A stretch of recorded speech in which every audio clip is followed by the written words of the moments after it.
Hey, how you doing? You doing alright? Today we're going to be reading Exodus chapter 20, but before we start, let's say a quick prayer.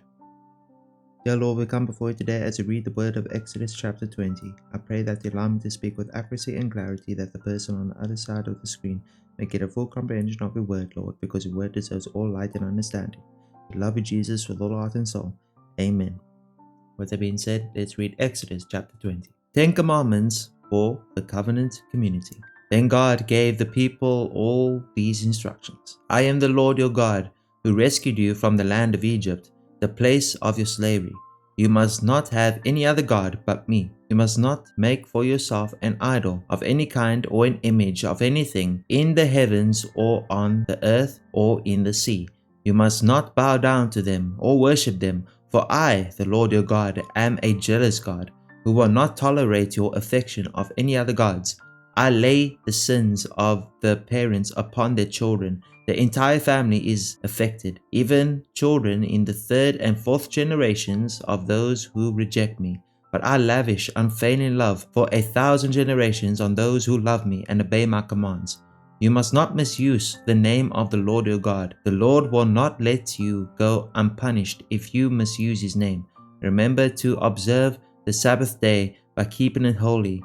You have 6 days each week for your ordinary work, but the seventh day is a Sabbath day, to rest dedicated to the Lord your God. On that day, no one in your household may do any work.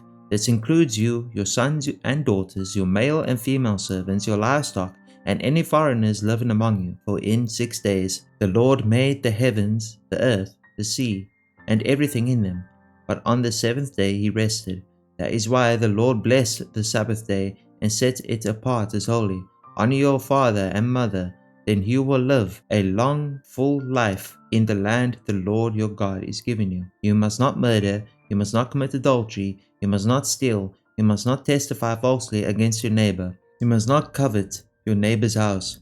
You must not covet your neighbor's wife, male or female servant, ox or donkey, or anything else that belongs to your neighbor. When the people heard the thunder and the loud blast of a ram's horn, and when they saw the flashes of lightning and the smoke billowing from the mountain, they stood at a distance trembling with fear. And they said to Moses, You speak to us, and we will listen, but don't let God speak directly to us, or we will die. Don't be afraid, Moses answered them. For God has come in this way to test you, and so that your fear of him will keep you from sinning. As the people stood in the distance, Moses approached the dark cloud where God was. And the Lord said to Moses, Say this to the people of Israel, You saw for yourselves that I spoke to you from heaven. Remember, you must not make any idols of silver or gold to rival me. Build for me an altar made of earth, and offer your sacrifices to me, your burnt offerings and peace offerings, your sheep and goats, and your cattle. Build my altar wherever I cause my name to be remembered, and I will come to you and bless you.